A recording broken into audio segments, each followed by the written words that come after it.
ಅಹಮದಾಬಾದ್ ಮಹಾದುರಂತದ ಬೆನ್ನಲ್ಲೇ ಈಗ ಕೇದಾರನಾಥ ಸ್ಥಳದಲ್ಲೂ ಕೂಡ ವಿಮಾನ ಹೆಲಿಕಾಪ್ಟರ್ ದುರಂತ ಸಂಭವಿಸಿದೆ. ಏರ್ ಇಂಡಿಯಾ ವಿಮಾನ ಬಳಿಕ ಈಗ ಹೆಲಿಕಾಪ್ಟರ್ ಪತನಗೊಂಡಿದೆ. ಹೆಲಿಕಾಪ್ಟರ್ನಲ್ಲಿ ಎಲ್ಲ 7 ಮಂದಿಯೂ ದಾರುಣ ಅಂತ್ಯವನ್ನು ಕಂಡಿದ್ದಾರೆ.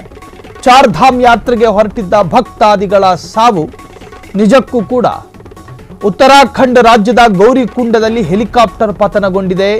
ಮಹಾ ದುರಂತದ ಬೆನ್ನಲ್ಲೇ ಮತ್ತೊಂದು ದುರಂತ. ನಸುಕಿನ ಜಾವ 5:30ಕ್ಕೆ ಹಾರಾಟ ಆರಂಭ ಮಾಡಿದ್ದ ಹೆಲಿಕಾಪ್ಟರ್ ಕೇದಾರನಾಥದಿಂದ ಗುಪ್ತ ಕಾಶಿಗೆ ಹೊರಟಿದ್ದಂತಹ ಭಕ್ತಾದಿಗಳು. ಹೆಲಿಕಾಪ್ಟರ್ನ ಕ್ಯಾಪ್ಟನ್ ರಜಬೀರ್ ಸಿಂಗ್ ಚೌಹಾಣ್,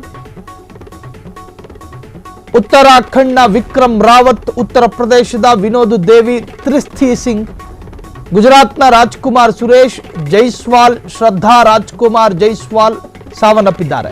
ಆರ್ಯನ್ ಏವಿಯೇಷನ್ಗೆ ಸೇರಿದ ಬೆಲ್ 407 ಸಂಖ್ಯೆ ಹೆಲಿಕಾಪ್ಟರ್ ಪತನಗೊಂಡಿದೆ. ಏರ್ ಇಂಡಿಯಾ ವಿಮಾನ ಬಳಿಕ ಈಗ ಹೆಲಿಕಾಪ್ಟರ್ ಪತನಗೊಂಡಿರ್ತಕ್ಕಂತಹ ಮಾಹಿತಿ.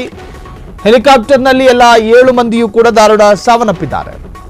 ಅತ್ಯಂತ ಭಕ್ತಾದಿಗಳನ್ನು ಹೊಂದಿರುವಂತಹ ಪವಿತ್ರ ಸ್ಥಳ ಎಂದು ಕರೆಯಲ್ಪಡುವ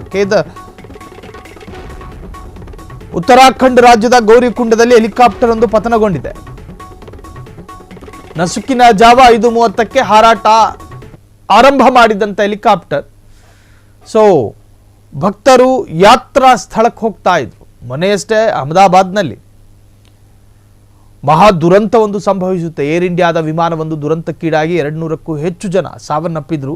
ಅದಾದ ನಂತರ ಏರ್ ಇಂಡಿಯಾ ತೆಗೆದುಕೊಂಡಂಥ ಮುಂಜಾಗ್ರತಾ ಕ್ರಮ. ಆದರೆ ಈಗ ಹೆಲಿಕಾಪ್ಟರ್, ಇದು ವಿಮಾನವಲ್ಲ, ಹೆಲಿಕಾಪ್ಟರ್ ಒಂದು ಪತನಗೊಂಡಿದೆ. ಇದಕ್ಕೇನು ಕಾರಣ, ನಿಖರ ಕಾರಣ ಎನ್ನುವಂಥದ್ದು ಗೊತ್ತಾಗಬೇಕಷ್ಟೇ. ಉತ್ತರಾಖಂಡ್ ರಾಜ್ಯದ ಗೌರಿಕುಂಡದಲ್ಲಿ ಹೆಲಿಕಾಪ್ಟರ್ ಒಂದು ಪತನಗೊಂಡಿದೆ. ಸಾಕಷ್ಟು ಜನ ಅದರಲ್ಲಿ ಪ್ರಯಾಣ ಬೆಳೆಸ್ತಾ ಇದ್ರು. ಬರೋಬ್ಬರಿ 7 ಮಂದಿ ಅದರಲ್ಲಿ ಸಾವನ್ನಪ್ಪಿದ್ದಾರೆ ಎನ್ನುವಂಥ ಮಾಹಿತಿ ಸಿಗ್ತಾ ಇರುವಂತಹದ್ದು. ಕ್ಷಣ ಕ್ಷಣದ ಸುದ್ದಿಗಳಿಗಾಗಿ ಫ್ರೀಡಂ ಟಿವಿ ಸಬ್ಸ್ಕ್ರೈಬ್ ಮಾಡಿ, ಲೈಕ್ ಮಾಡಿ ಹಾಗೂ ಫಾಲೋ ಮಾಡಿ. ಹೊಸ ಸುದ್ದಿಗಳ ನೋಟಿಫಿಕೇಶನ್ಗಾಗಿ ಬೆಲ್ ಐಕಾನ್ ಮೇಲೆ ಕ್ಲಿಕ್ ಮಾಡಿ.